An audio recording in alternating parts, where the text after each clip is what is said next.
Drivers welfare ফাউন্ডেশনের পক্ষ থেকে আজকে কিছু বক্তব্য নিয়ে আসছি সংগঠনের বিষয় নিয়ে। সংগঠনের বিষয়টা হচ্ছে আমাদের একটি সদস্য, তাকেও মনে করতে হবে এই সংগঠনটা আমাদের, যারা নেতা আছে, যারা উপর লেভেলের লোক আছে তাদেরকেও মনে করতে হবে এই সংগঠনটা আমাদের। এই সংগঠনটা যতদিন পর্যন্ত নিজের না মনে করবে ততদিন পর্যন্ত এই সংগঠন হোক আর যে কোনো সংগঠন হোক কখনো ওই সংগঠন আগাতে পারবে না। সুতরাং আমাদেরকে মনে রাখতে হবে সংগঠন মানে সঙ্গ দেওয়া, একত্র হওয়া, একত্রভাবে কাজ করা। এটাকে কখনো বিবাদ বা বিভ্রান্ত সৃষ্টি করা যাবে না।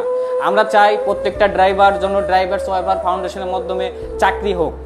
আমি এটাও চাই যে বাংলাদেশের আর যে যতগুলো ড্রাইভার্স আছে যেখানে নিয়োগপত্র নাই, যেখানে কোনো কিছু নিয়মকানুন নাই, সেখানে এই ড্রাইভার্স ওয়েলফেয়ার ফাউন্ডেশনের মাধ্যমে যেন তারা নিয়োগপত্র গ্রহণ করে। সরকারের কাছে আমাদের একটাই দাবি থাকবে, যেখানে আমাদের চেয়ারম্যান জনাব বাদল আহমেদ, প্রতিষ্ঠাতা চেয়ারম্যান, তিনি বলেছেন যে ড্রাইভার ফিটনেস নিয়ে তিনি কথা বলে এবং সংগ্রাম করে আসতেছে। এখানে আমাদেরও একমত যে ড্রাইভার্সের ফিটনেস, যে গাড়ি ফিটনেসের ভিতরে যেরকম ড্রাইভার্স ফিটনেসও করতে হবে, ঠিক আমাদের দাবিও থাকবে যেন বাংলাদেশের সকল ড্রাইভার যেন এই ড্রাইভার্স ওয়েলফেয়ার ফাউন্ডেশনের মাধ্যমে যেন নিয়োগপত্র হয়। তখন দেখা যাচ্ছে যে যতগুলো ড্রাইভার্স আছে সব নিয়ম কানুন, দুর্ঘটনা কমাতে সব কিছু সক্ষম হবে। আশা করি আমার এই কথাগুলো আপনাদের সবার মনোযোগ সহকারে শুনছেন। ধন্যবাদ।